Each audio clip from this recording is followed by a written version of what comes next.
ചരിത്രം രചിച്ച ഉക്രൈൻ സന്ദർശനത്തിന് ശേഷം പ്രധാനമന്ത്രി നരേന്ദ്രമോദി ഇന്ത്യയിൽ തിരിച്ചെത്തി. ഉക്രൈൻ റഷ്യ സമാധാന ധാരണകൾക്ക് തുടക്കം കുറിക്കുന്ന ചർച്ചകൾ ഉൾപ്പെടെ പ്രധാനമന്ത്രിയുടെ സന്ദർശനത്തോടനുബന്ധിച്ച് നടന്നു.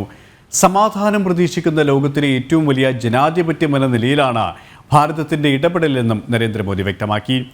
പ്രധാനമന്ത്രി നരേന്ദ്രമോദിയുടെ സന്ദർശന വേളയിൽ റഷ്യയും ഉക്രൈനും സൈനിക നടപടികൾ നിർത്തിവെച്ചത് പ്രതീക്ഷ നൽകുന്നതായി അന്താരാഷ്ട്ര നിരീക്ഷകർ ചൂണ്ടിക്കാണിച്ചിട്ടുണ്ട്. ഉച്ചയോടെ പ്രധാനമന്ത്രി നരേന്ദ്രമോദി ന്യൂഡൽഹിയിൽ തിരിച്ചെത്തി.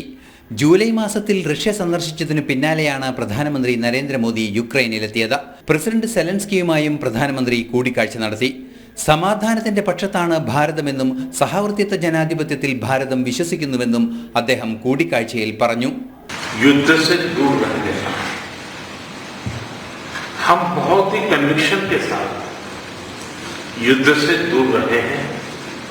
लेकिन इसका मतलब ये नहीं है कि हम तटस्थ थे, हम न्यूट्रल नहीं थे.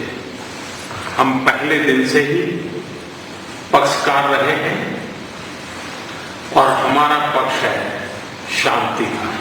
യുദ്ധത്തിന്റെ കാലഘട്ടം അവസാനിച്ചു. സമാധാനത്തിന്റെ കാലത്താണ് നമ്മൾ ജീവിക്കുന്നതെന്നും പ്രധാനമന്ത്രി കൂടിക്കാഴ്ചയിൽ വ്യക്തമാക്കി.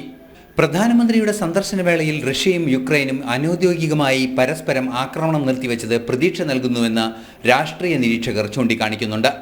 നേരത്തെ റഷ്യ സന്ദർശന വേളയിൽ വൻ വിമർശനമാണ് യുക്രൈൻ പ്രസിഡന്റ് വ്ളാഡിമിർ സെലൻസ്കിയുടെ ഭാഗത്തു നിന്നുണ്ടായതെങ്കിൽ ഇന്ന് വലിയ സ്വീകരണമാണ് പ്രധാനമന്ത്രിക്ക് ലഭിച്ചത്.